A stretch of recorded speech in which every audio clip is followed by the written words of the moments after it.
ನಮಸ್ತೆ viewers, welcome to my channel. ಎಲ್ಲರೂ ಹೇಗಿದ್ದೀರಾ? ಚೆನ್ನಾಗಿದ್ದೀರಾ ಅಂತ ಭಾವಿಸ್ತೀನಿ. ಇವತ್ತಿನ ರೆಸಿಪಿ ಈರುಳ್ಳಿ ಹೂವು ಜೊತೆ ಎಗ್ನ ಹಾಕಿ ಪಲ್ಯ ಮಾಡಿದ್ದೀವಿ. ಬನ್ನಿ ಹೇಗೆ ಮಾಡೋದು ಅಂತ ನೋಡೋಣ.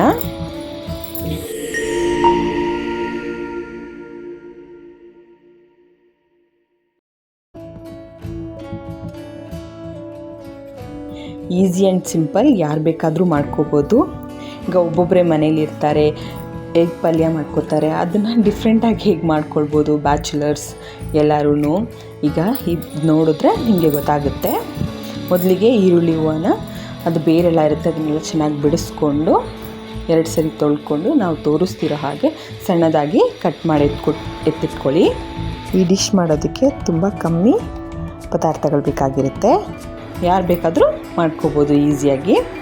ಈಗ ಈರುಳ್ಳಿ ಹೂವನ್ನ ಕಟ್ ಮಾಡಿ ಇಟ್ಕೊಂಡು ನೋಡಿ, ಇಂಗ್ರೀಡಿಯೆಂಟ್ಸು ಸ್ವಲ್ಪ ಅರಿಶಿನ, ಉಪ್ಪು, ಖಾರ ಹಾಗೂ ಮೊಟ್ಟೆ ಇದ್ದರೆ ಸಾಕಾಗುತ್ತೆ. ಈಗ ಹೇಗೆ ಮಾಡೋದು ಅಂತ ನೋಡೋಣ.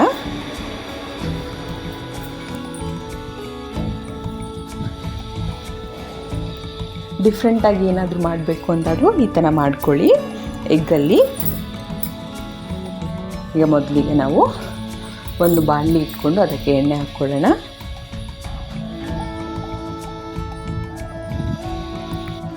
ಎಣ್ಣೆ ಬಿಸಿ ಆದಾಗ ನಾವು ಕಟ್ ಮಾಡಿಟ್ಕೊಂಡಿರೋ ಈರುಳ್ಳಿ ಹೂವನ್ನ ಹಾಕ್ಕೊಳ್ಳಿ.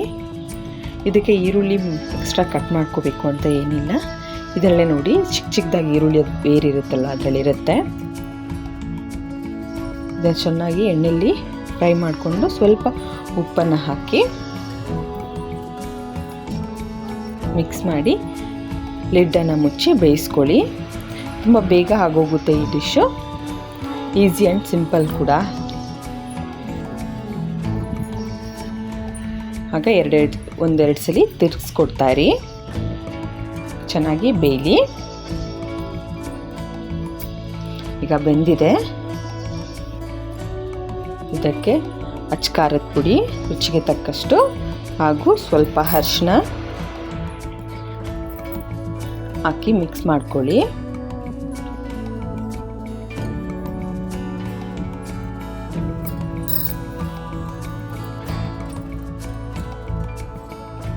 ಈಗ ಇದಕ್ಕೆ ನಾವು ಮೊಟ್ಟೆನ ಒಡೆದು ಒಂದೊಂದಾಗಿ ಬಿಡಬೇಕು. ನೋಡಿ ಎಷ್ಟು ಬೇಗ ಡಿಶ್ ಆಗೋಗುತ್ತೆ.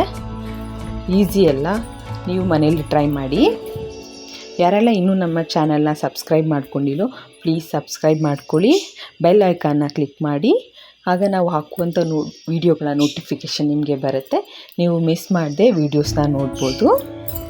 ಒಂದೊಂದೇ ಮೊಟ್ಟೆನ ಈ ಥರ ಒಡೆದಾಕಿ, ಮೊಟ್ಟೆನ ಒಡೆದಾಕುವಾಗ ಗ್ಯಾಸ್ ಸ್ಟವ್ ಸ್ವಲ್ಪ ಫ್ಲೇಮ್ ಕಮ್ಮಿನೇ ಇಟ್ಟಿರಿ. ಲಾಸ್ಟಲ್ಲಿ ಸ್ವಲ್ಪ ಪೆಪ್ಪರ್ ಹಾಕ್ಕೊಳ್ಳಿ. ಪೆಪ್ಪರ್ ಹಾಕಿದಾಗ ಮೊಟ್ಟೆಗೆ ತುಂಬ ಅದು ಟೇಸ್ಟ್ ಚೆನ್ನಾಗಿರುತ್ತೆ.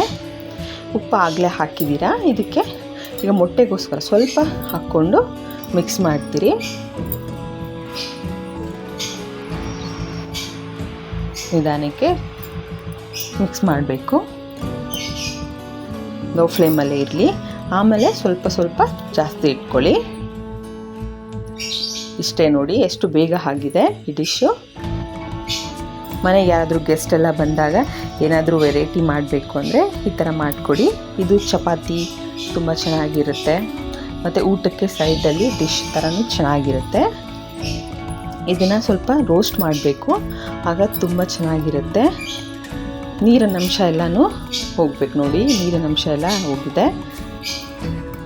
ಈ ಥರ ರೋಸ್ಟ್ ಮಾಡಿದ್ರೆ ಚೆನ್ನಾಗಿರುತ್ತೆ. ನೀವು ಮನೇಲಿ ಟ್ರೈ ಮಾಡಿ. Thank you.